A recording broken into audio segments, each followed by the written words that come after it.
Stratos 1.0, as you called it. That was really going through all of the growing pains of setting up your own brokerage. I'm a God guy. I believe he leads us to our path. It kind of happened serendipitously.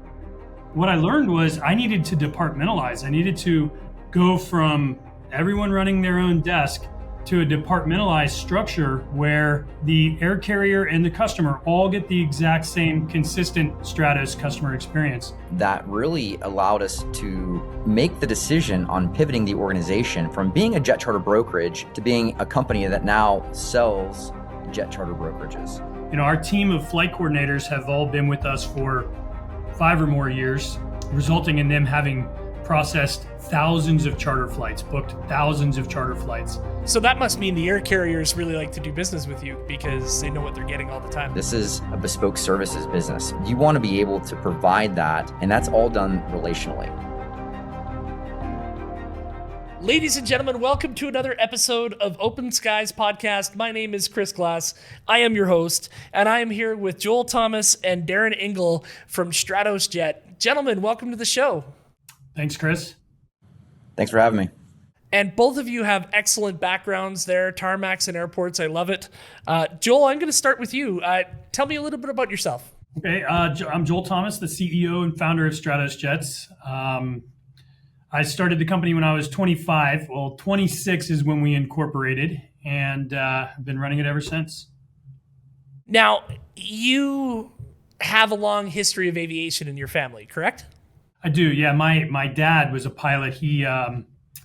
I was probably 10 or 11 when he got his pilot's license, and he got hooked, and I got hooked as well. And I became a pilot myself, so I'm instrument-rated pilot now. And what plane do you fly? A Bonanza. My dad bought a Bonanza when I was a kid, and kind of fell in love with the Bonanza, the Beechcraft line, and right. Yeah, I fly around in a G36 2010. Very nice Bonanza. Fantastic. And Darren, you're also a pilot, correct? Correct. Yeah, I got my pilot's license, I want to say about 7 years ago. Time flies, as they say.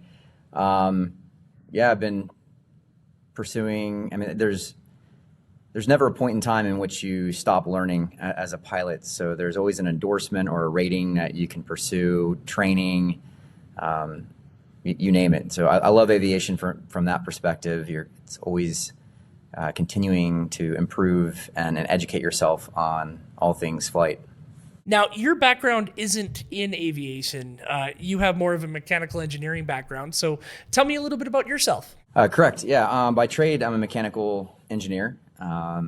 Graduated from the University of Central Florida in 2001. Started my career off at Siemens Energy, designing and developing gas turbine engines. The entrepreneurial bug hit, and I left there and started my first company in 2006. And that was a company that was focused primarily on energy and automation technologies.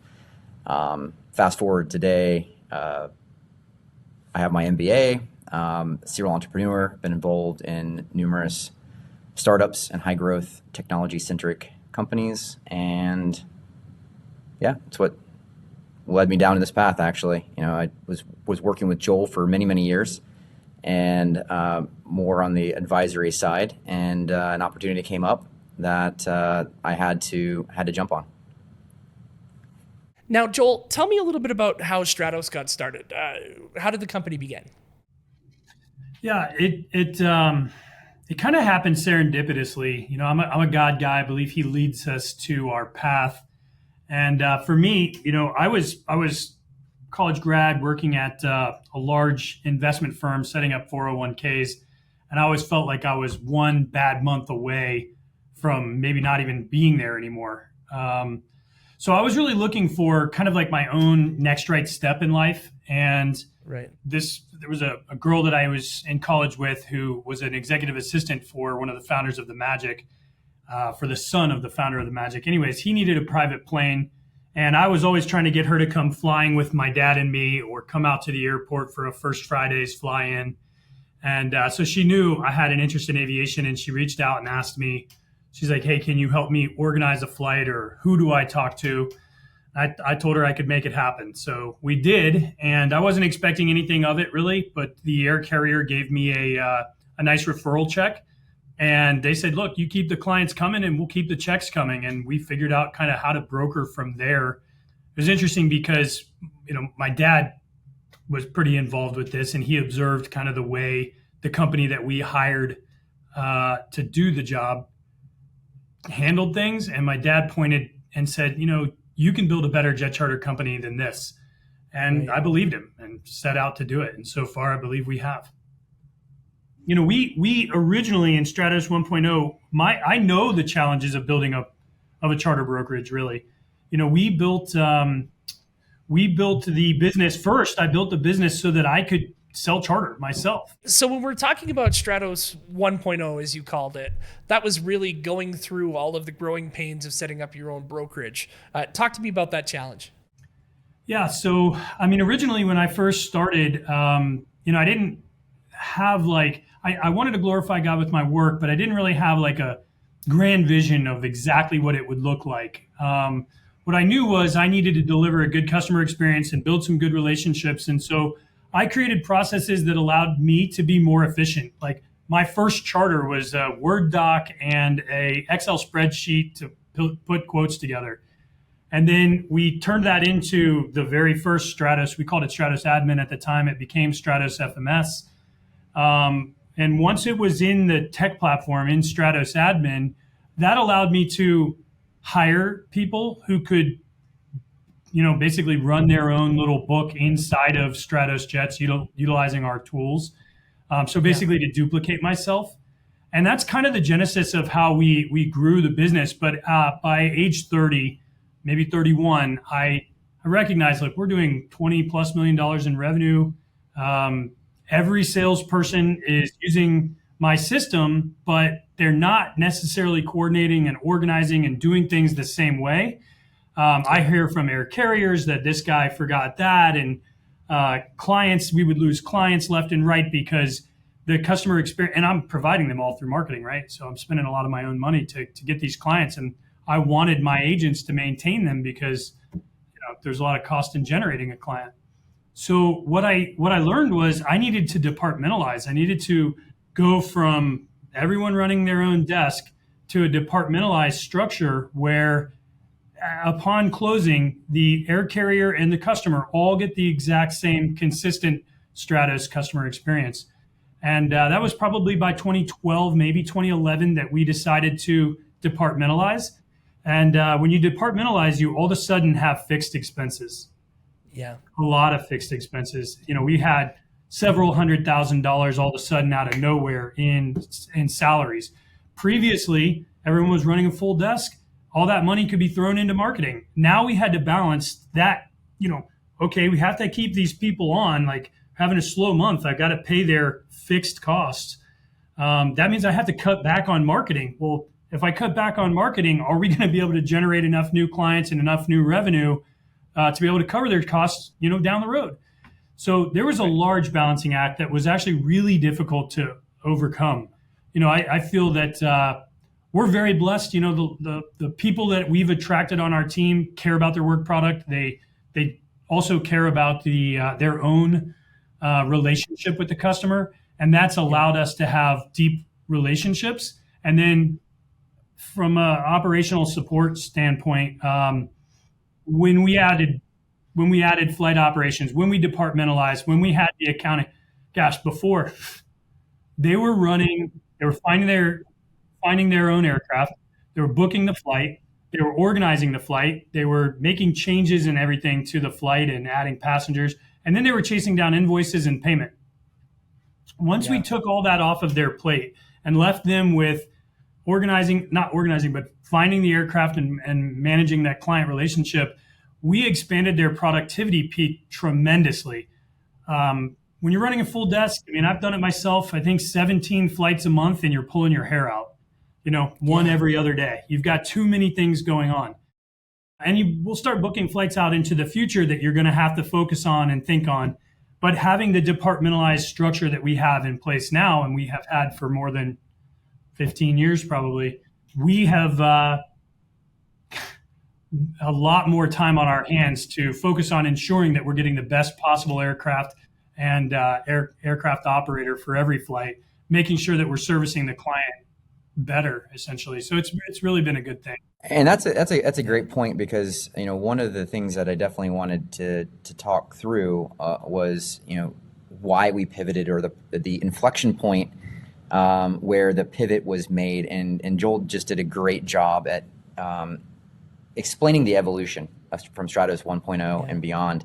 And through those decisions, the strategic decisions and investment into personnel and infrastructure, departmentalization and technology, really built the foundation for us to be able to extend an ownership opportunity to those types of agents that were pouring themselves into the organization, right?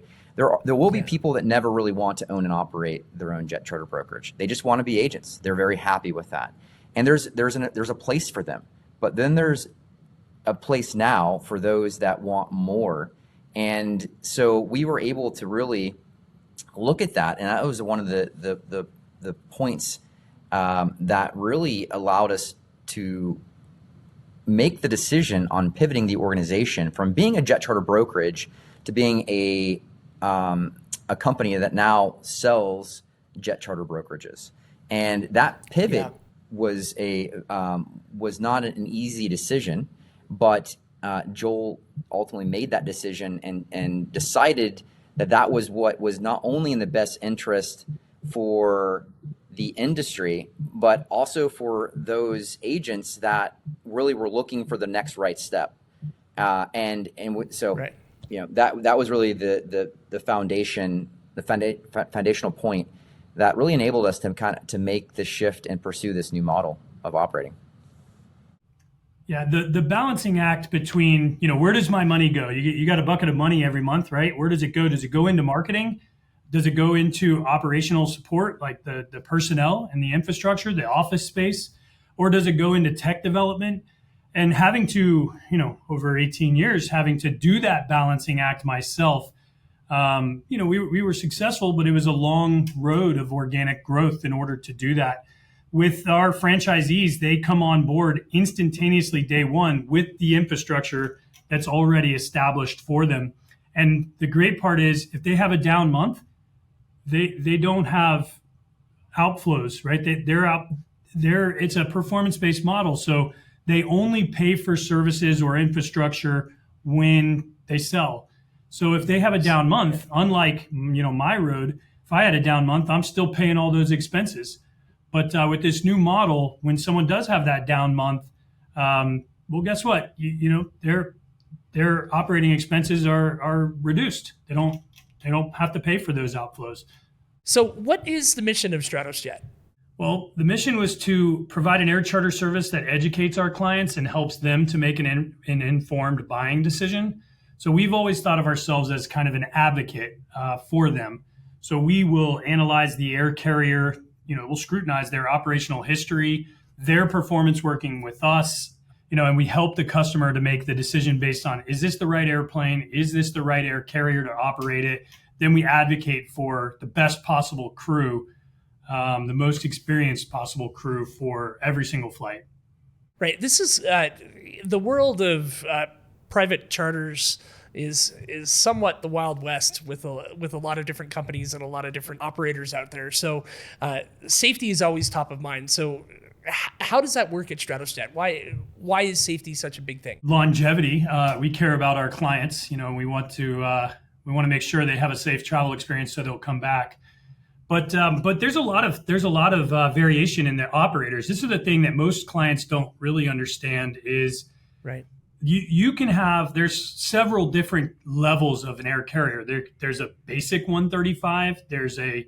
And then there's a 10 or more, right? A worldwide 10 or more. And they have different levels of government involvement and different capabilities. On a basic 135, you can't have 20 aircraft under the fleet. You don't have departmentalization. You don't really have those resources. And so for us, what we try to do is evaluate every air carrier that we'd ever work with and understand their infrastructure, their operational structure, how they work and how well capitalized they are. Are they the company that's squeaking by and they're going to MEL a maintenance item and still do the flight just to get it done, or are they the company that says, hey, we're gonna put this airplane down. Yeah, there'll be a delay, but we're going to replace it with an alternative. We want to get a good insight into each and every air carrier. And so over the years, we kind of learned who does things right. And we've gravitated in our own business towards the world's best air carriers. And I'm proud to say that last year, 90% of the revenue we did was on fewer than 35 air carriers.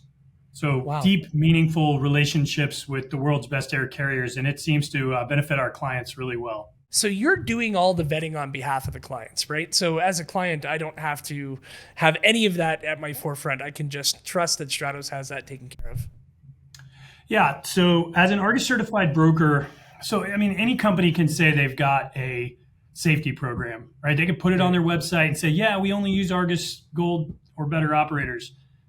Anyone can say that, but actually to demonstrate that, to be certified by Argus means that Argus, the world leader in aviation safety, actually comes into Stratos Jets, evaluates not only our process, but a large number of flights to ensure that every time we followed that process. So we've been an Argus certified broker since 2014. Believe it's 2014 is when we got certified. It might have been 2013, but for over a decade. And it's an important designation for us because we don't just say that we're safe. We're evidence-based safety program. And fortunately, we've never had any fatality, any injury, or any kind of a bad travel experience. So we're very grateful for Argus's designation and the opportunity to really communicate that to our client base. Right. And now I want to touch on something a little bit different that you guys are doing from other brokerage companies and other private aviation companies. So my question for Darren, because you've kind of been quiet so far, talk to me about the franchise model. Yeah. In 2024, really end of 2023, Joel and I were chatting, and he was wanting to grow his jet charter brokerage even larger so that his mission and vision could be realized sooner. And with his passion for aviation and his advocacy for his clients, and with the degradation, if you will, in the services being provided in the industry due to fragmentation, we started looking at different models that might allow us to be able to scale and grow through ownership by extending that out. And so when we looked at the different models that were available, franchising came up as a potential pathway, franchising the brand.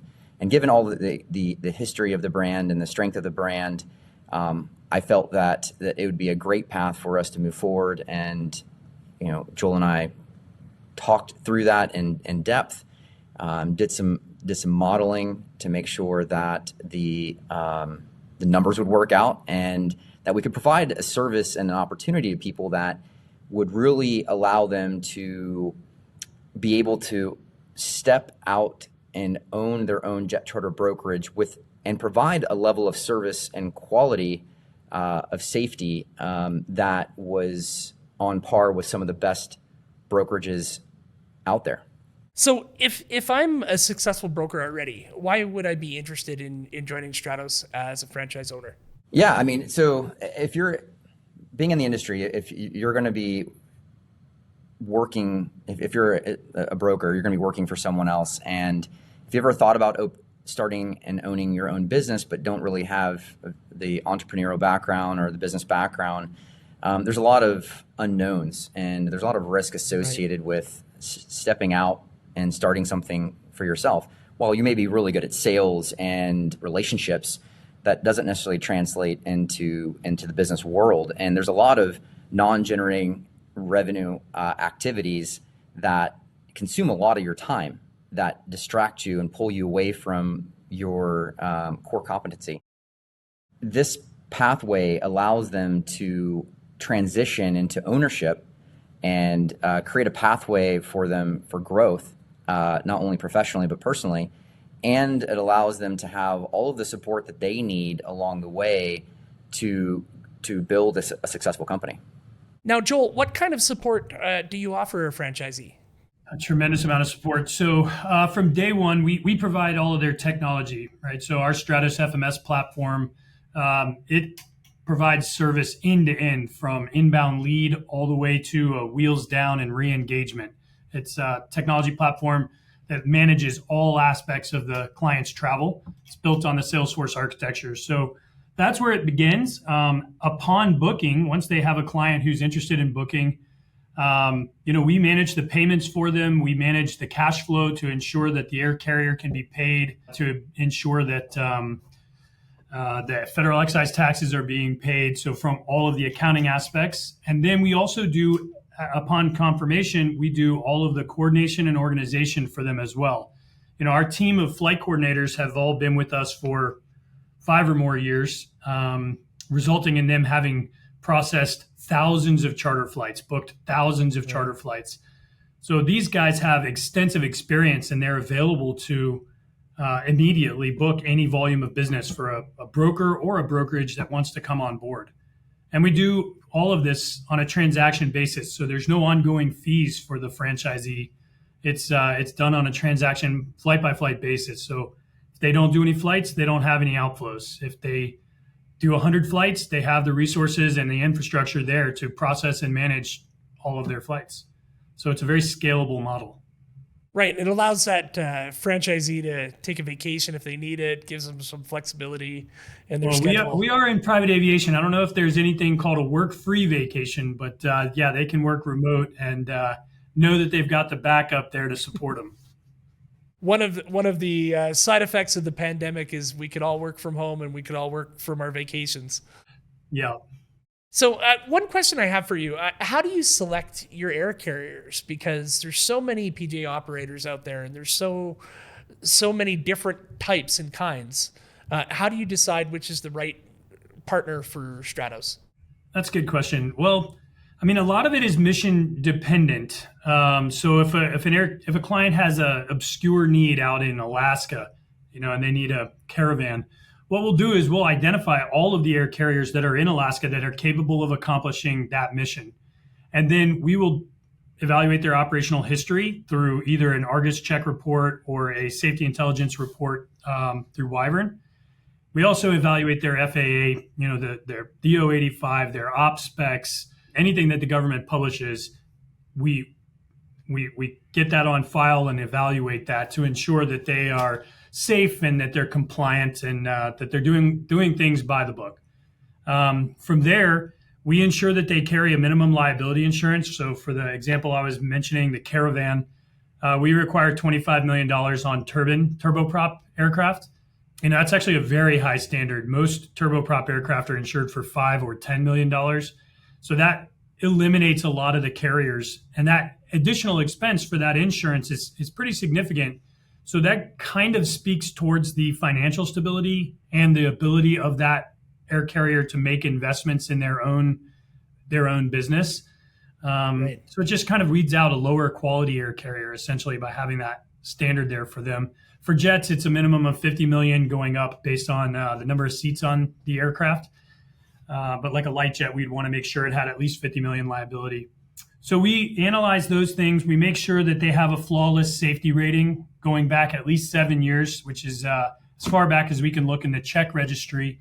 Fortunately, Stratos keeps its own records, and we can look back to 2006, 2007, actually, when we first started the Stratos FMS. We have records going back that far on many air carriers. So it's a deep dive in an evaluation of kind of their operational history. Then we evaluate their infrastructure. Are you a departmentalized organization, or does the guy who's quoting fly the airplane, also organize the flight, do the accounting?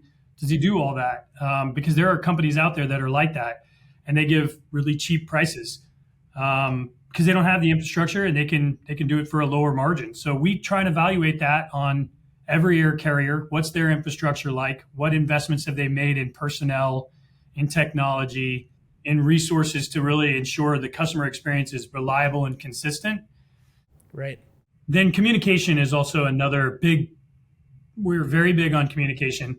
Are they responsive? Are they truthful? Those types of things are key criteria of our approved vendor program. Okay, so you have an approved vendor program. Having an approved vendor list, what does that mean for your clients? So, yeah, that's a good question. So having an approved vendor program, that immediately lets the customer know that anybody that we're going to quote has to already be approved. So we have every air carrier in the entire world in our system because they're published by FAA or whatnot. So we have every air carrier in our system, but many of them are left as unauthorized.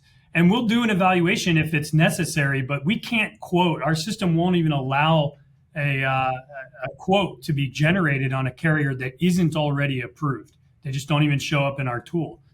So the approval means that that they have a flawless safety rating, that Stratos has deep, meaningful information about the air carrier. They can rest assured knowing that that the aircraft and the crew will meet a certain standard. Yeah, and we've been able to expand that just to add on to what Joel was saying is that that approved vendor program, all of those vendors go into FMS and are accessible. So every time one of our agencies books a flight on behalf of their client through our system, which every one of our agencies has to do, they can only book flights with those air carriers that are in our system. And we do a scoring, as Joel was mentioning. Each of the air carriers are rated.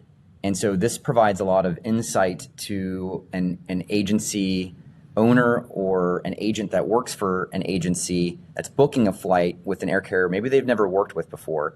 We have ratings, we have, and this is part of the value, that unique value, the propositions that we bring to the table for someone that is seeking to independently own and operate their own jet charter brokerage via franchising, is that they have access to this shared knowledge base. And so if they're unfamiliar, there's ways to find out more information about that air carrier. They can communicate. We have a Slack workspace that each of our agencies are set up with when they are onboarded, that allows them to access not only information that's in our system, but also they can converse with other agency owners and agents through public channels, which allows for this kind of creating an ecosystem, a shared knowledge base that really helps educate and inform, that ultimately translates into education for the client. It's super powerful. Right. It's a theme that I'm seeing really develop here is that consistency, or an industry that's faced with a lack of consistency for a long time.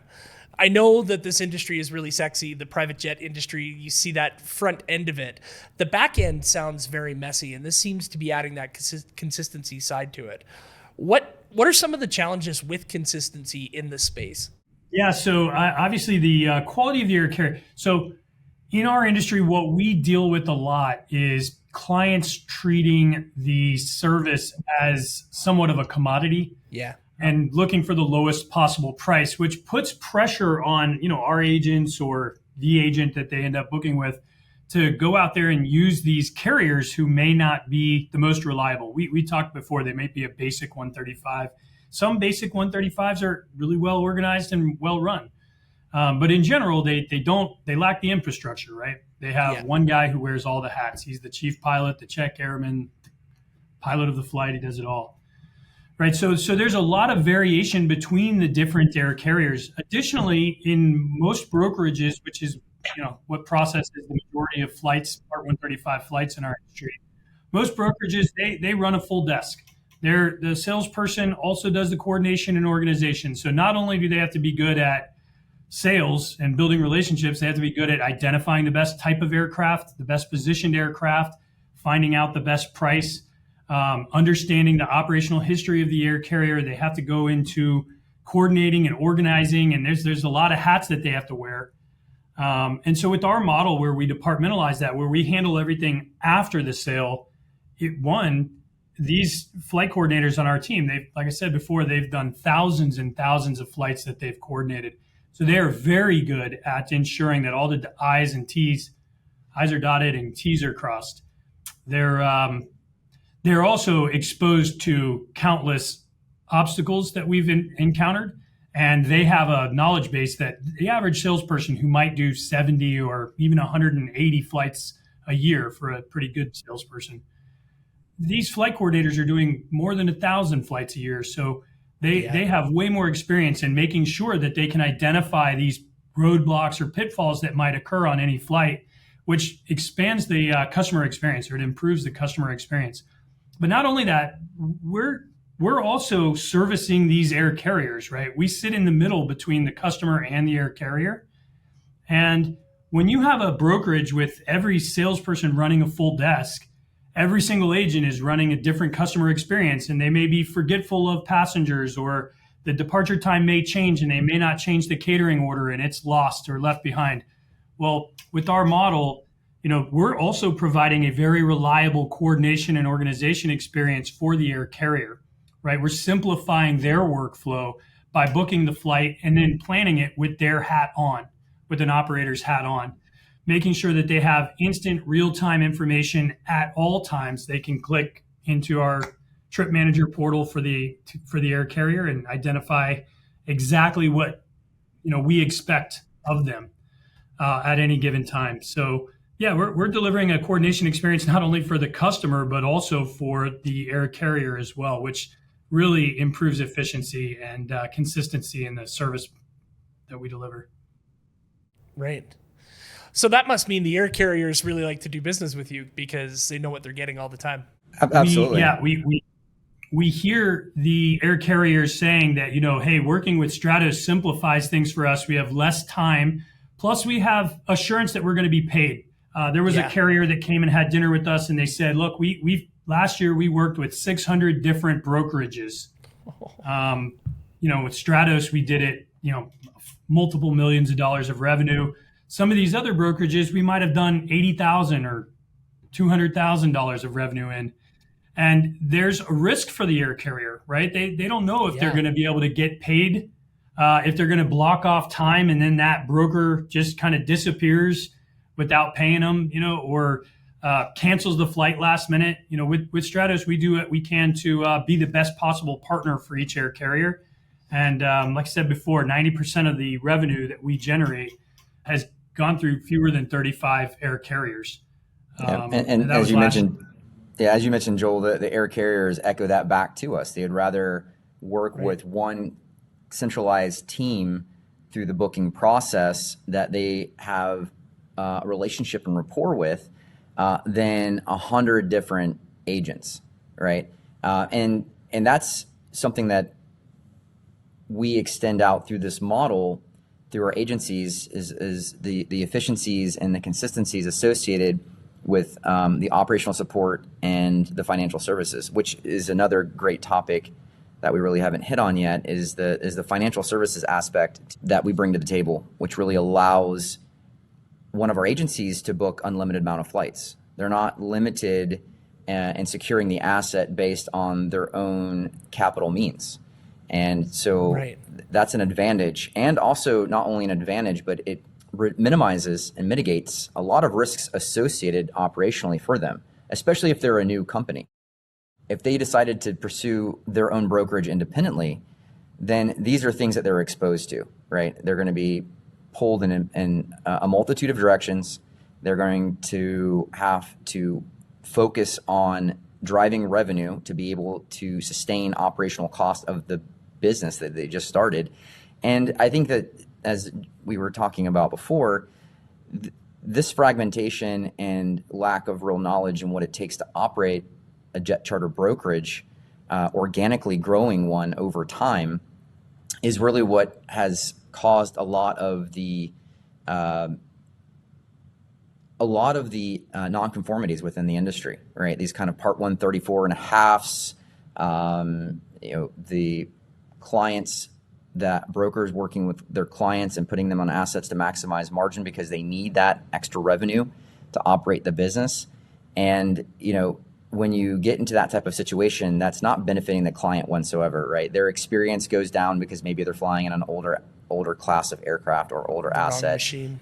Maybe they're not as safe because the air carrier is cutting corners or struggling as well. And so these are things that, part of the pivot operationally for Stratos Jets and moving into this model where our focus is on the platform, the technology, providing operational support and being advocates for our agency owners. That really, our goal is to really elevate the industry, right? Is to set the new standard for safety and experience, working with organizations like Argus and Wyvern and making sure that we systematically are implementing into our workflows and everything we do from a policy and process perspective under one brand. Aggregating that demand is extremely powerful and beneficial, not only to the agency owner as just an entrepreneur or business owner, but to the client and to the air carrier.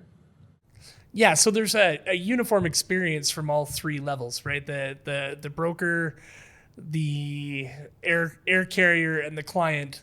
They all get the same experience, and it's backed with the money it needs to actually complete the mission. You talked about the financial side of it. Let's dig a little bit more into that. What are some of the challenges smaller companies have when it goes to trying to run a brokerage that you guys don't face? Yeah, so over the years, we've built up a large amount of working capital that's been really valuable to us. But what a smaller brokerage would face is booking a large scale charter, right? A client wants to book. Just the other day, we booked Tucson to Munich, okay? $200,000 acquisition price on a Gulfstream 650. And, that's not a very insignificant flight. So one, it could be just the air carrier putting a hold on $200,000 and then their ability to buy and sell flights the rest of the month, since that's flying mid-June. That could be one issue. The other one could be, what if the air carrier has a maintenance issue and your money's tied up? You have an $80,000 flight going from Portland to Orlando one way, and that aircraft goes tech. Well, our business needs to be able to quickly, any business would need to be able to quickly resolve that and pay the recovery aircraft operator before we even get the money back from the original carrier. So that kind of liquidity, actually, I remember when we were young, was a very challenging thing, and it gave me a strong indication that I needed to have deep pockets and put a lot of what they call delayed gratification, put a lot of money aside towards operating expenses to be able to buy and sell flights.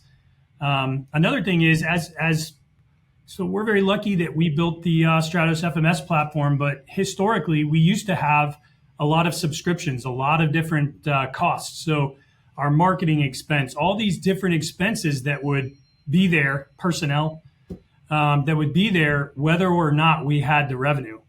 And that was, a very challenging thing until we got to a point where we were, very financially secure. Right. So I could see smaller brokerages struggling with that, which puts the customer's deposit at risk. There's lots of stories out there where these businesses just go belly up and there's millions of dollars of deposits that are just gone all of a sudden. Wow. Now, if I'm a franchisee, a potential franchisee candidate, and I'm at one of those smaller firms, if I come to Stratos Jets, I now don't have to worry about that kind of stuff. I don't have to worry about the liquidity. I could just do what I'm really good at, which is selling flight segments and selling flights. So I see why that's attractive. How do you go about selecting your franchisees? Because that must be the most important part of that next step that you guys are taking, is making sure you're partnering with the right owners. Yeah, absolutely. It's not about, for us, it's about achieving the mission and vision that Joel originally set out to achieve, which is really industry focused, and he's here to stay. And so we want to see the industry improve through this model. The agencies can take advantage of all of the infrastructure that we've put in over the the almost 2 decades of being in business. And so by leveraging that, they are a lot more stable when they first start their business. So, if you're looking to buy a franchise or own, if you're comparing the two models of just, hey, I'm going to do this on my own versus I'm going to buy a franchise, there's a lot of benefits that you're getting, and access to infrastructure and to technology and to even through executive guidance and access to C-suite individuals that can help, mold and strategize with you along your journey of growing your business. Now, Joel, how many franchise owners do we have at Stratos Jets right now? Currently, there's 3 active. We have 7 that are at various stages of onboarding, essentially. With the franchising model, there's regulations that you have to follow that you are going to walk through in order to onboard them. And so we're going through that phase. So there'll be 7 others. That brings us to 10 franchises. Hopefully by mid-June, I think June 15th is our target date to have onboarded those 7. So, but to go along with what Darren was saying earlier, for me, some of the criteria that we're looking for in a franchisee is really ethics. One of the things that somebody told me this a long time ago. They said, never short the long dollar. And it's essentially meaning just the golden rule, treat people the way you'd want to be treated. And so I'm very aware of how this industry has attracted so many maybe bad actors because there's so much money floating around. And what we've seen over the years is some people utilizing contracts to have cash windfalls, things like that, to have good paydays because they have a great cancellation terms that were favorable for themselves rather than the customer. So ultimately, what we're looking for in franchise owners is people who share the same core ethics and beliefs in doing what's right simply because it's right. We want to glorify God in our work. That's what I established Stratos to do. And so for me, the type of franchisee, whether they have industry experience or not, they're going to have a good moral compass. And I think that's one of the most important criteria is to make that decision on. And in fact, through our we did a franchise giveaway where we were trying to empower people in the industry with a background, with charter sales experience or even a small brokerages.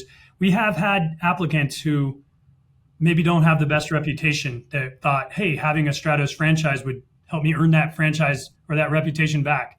So we obviously bypassed those types of people. So culture and character, that's the criteria we use to find a franchise. Circling back around, Chris, to what you were saying earlier that I did actually a poor job answering, which was like why, who are we selecting and our criteria. Joel did a great job just actually answering that question. But it comes down to, volume of applicants. This isn't like a food truck franchise, or, a fast food franchise, if you will, where we're trying to sell tens of thousands of franchises. We're really looking at partnering with the right people and empowering them to achieve their dreams, right, in private aviation. And we're giving them a pathway to do that. Joel, as you mentioned earlier, it's a struggle organically growing a jet charter brokerage from the ground up. There are many hurdles that you have to overcome that aren't even associated with lead gen and sales activities. So we're highly selective. We have a lot of applicants and candidates that we've reviewed, and they have to really, morally and ethically align with what we're setting out to achieve within the industry.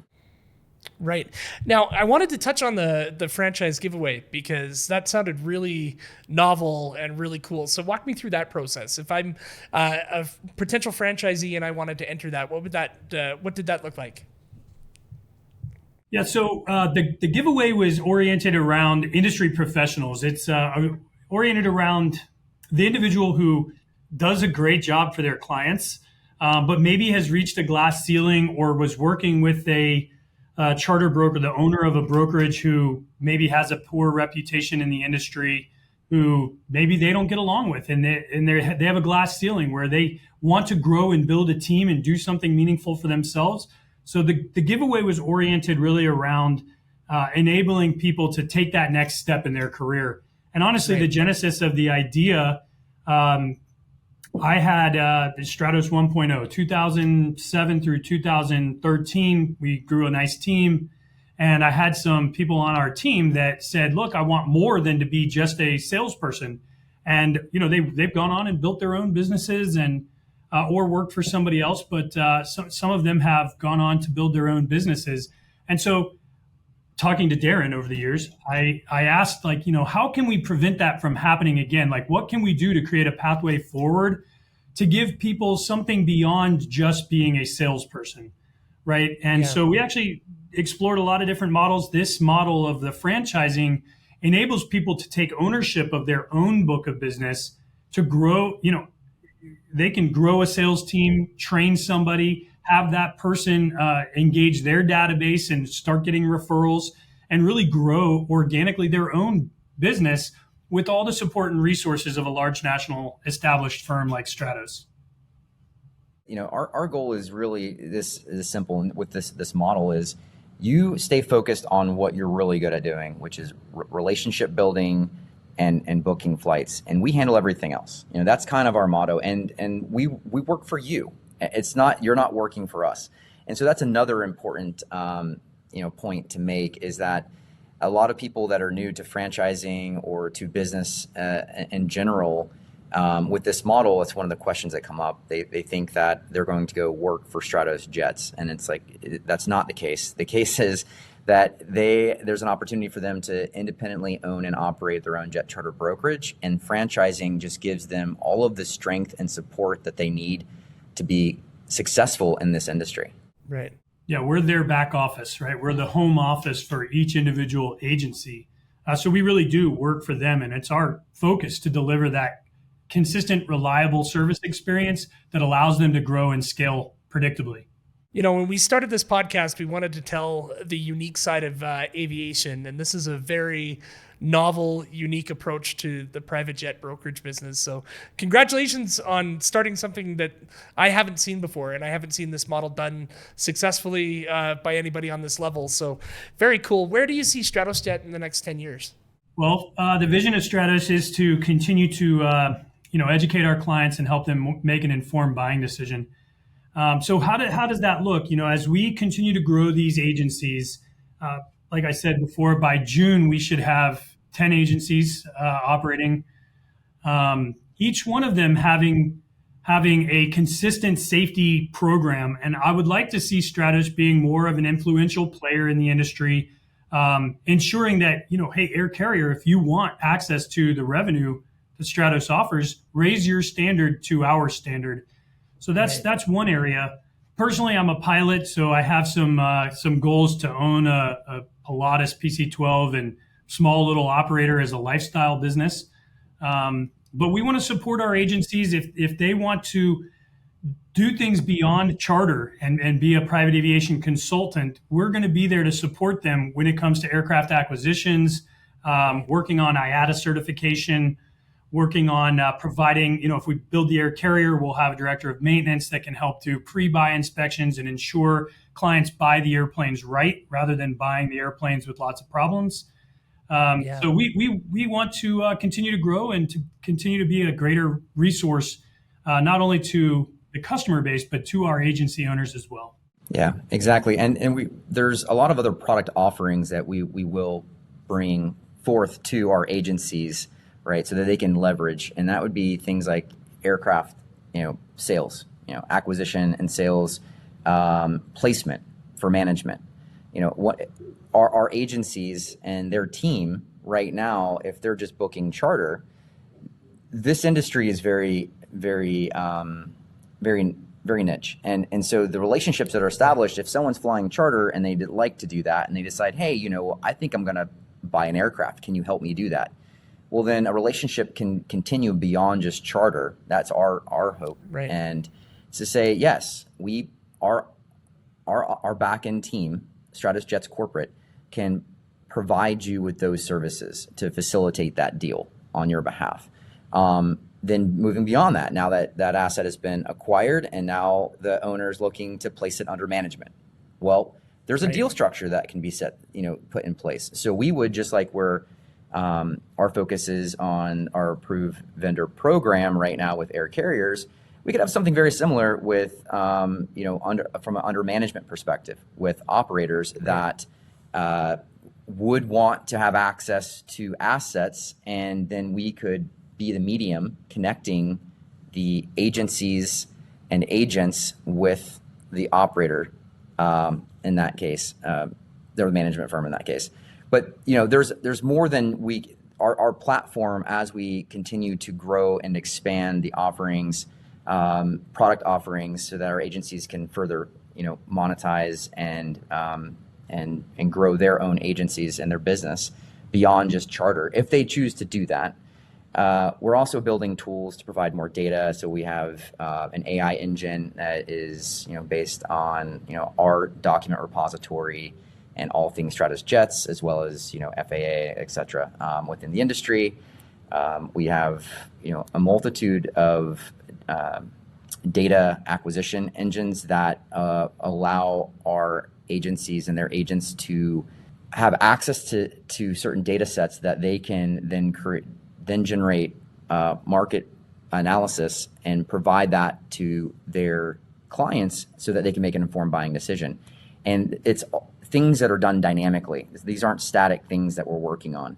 And so real-time pricing and availability and positioning and things of this nature are all happening as we speak. And so with our focus being on our platform and being advocates for our agencies, as we onboard agencies and they're focused on their clients, their relationships, and booking flights, ours is on our systems, tools, and people, then you're going to see, I would say, over the next 10 years, a complete, at least from where I'm standing, a complete shift in the industry from the demand side, right? The supply side, you have a lot of private equity money that has come in and bought assets, but that doesn't necessarily translate into sales, right? You see, I won't mention the companies, but you see like their P&Ls and it's all red. So, the PEs are used to, buying assets and financially using mechanisms to make that model work. But in this industry, just owning the assets doesn't mean that the people who want to fly will fly with you. It's all relationship driven. And so, Joel has mentioned a million times, this isn't a commoditized business. This is a bespoke services business, right? And so you want to be able to provide that, and that's all done relationally. And we're just building the medium in which that will be facilitated. Well, that's a fantastic answer. It sounds like the next 10 years are going to be very exciting for you two gentlemen. We're looking forward to it. Now, one last question before I go for both of you. Joel, you kind of tipped your hat a little bit, but what is your choice of private aircraft that you'd like to fly or own yourself? Well, the PC-12 really fits my personal flying profile needs. Just being able to take my family to the Bahamas or up to the Carolinas quickly, safely. The turbine reliability is awesome. So I really like the PC-12. I have about 15 hours in one now. But, if I could own any airplane, I really love the Challenger 3500 a lot. So that's a great aircraft. Yeah. And Darren, same question. What are you flying? I'm on the opposite end of that spectrum. I like warbirds. So anything with just raw power and with a high probability of death is extremely exhilarating and exciting for me. Personally, I don't have my own family. Joel does, obviously, so his mission objective is quite different. But I think keeping those old birds flying will require, the next generation of pilots to come in. And, I'm an aging asset myself. So, I say that with the dreams and aspirations of getting flying more and more complex warbirds. But I think that over the next decade, there needs to be younger pilots that just aren't pursuing aviation for professional means, right? Because Right. The passion for aviation is, I feel in some ways, dying out through the contraction of general aviation as a whole. And so you see a lot of, if you're looking at these Cessnas and Pipers flying around, it's flight schools that are really just training pilots to become CFIs and CFIIs so they can get time to get 1,500 hours to be able to get a professional job. But, they're flying on glass panels. They're not flying on steam gauges. It's, there's just a difference, I think. And I would love to see, a renewal in passion, and see some movement where younger people are wanting to fly these older warbirds, and so that they just don't go to the wayside. They're very, from an engineering perspective, and with me being a mechanical engineer, I geek out about these things, but just looking into like old footage of these planes coming back with half intact wings and stabilizers, and it blows my mind how well engineered they were, and especially given the era that they were built in. It's just phenomenal. I mean, even today, mechanically speaking, it's like you look at some of the warbirds, they're like laminar constructed wings. We don't really have anything better, from a piston perspective that can go any faster. I mean, even the race planes that you see out in Reno and such are all old warbirds, Furies and P-51 Mustangs and things of that nature, and they're just modified. But anyways, I digress. So Darren, you're more of a purist, is what I'm hearing, more traditional guy when it comes to jets. Yeah, I mean, don't get me wrong. It'd be really nice to have a TBM or PC-12, and those are amazing aircraft, like turbine. I mean, I started my career designing and developing turbine engines, gas turbine engines. So I have an affinity for that. But that being said, it's just something that the visceral experience you get. There's like the separation. It's like driving a modern car and then getting into, say, I have a 66 Corvette, and it's just a 327 4-speed Munchie transmission, carbureted, no electronics. There's an experience and a connection you get when operating that vehicle, and the same in airplanes, that you just don't get in modern equipment. They're doing too many things for you. Not that it's not nice, don't get me wrong, but it's just you kind of almost lose sight or lose touch of that thing that really resonates with people. It's great to see both Joel and Darren, your passion for the industry that we all love. And I really appreciate you coming on the show today. I wanted to know if I'm interested in booking a flight or becoming a franchisee, where do I go for more information? Yeah, if you're interested in booking a flight, we have a number of franchises that are established and up and running that would be happy to help.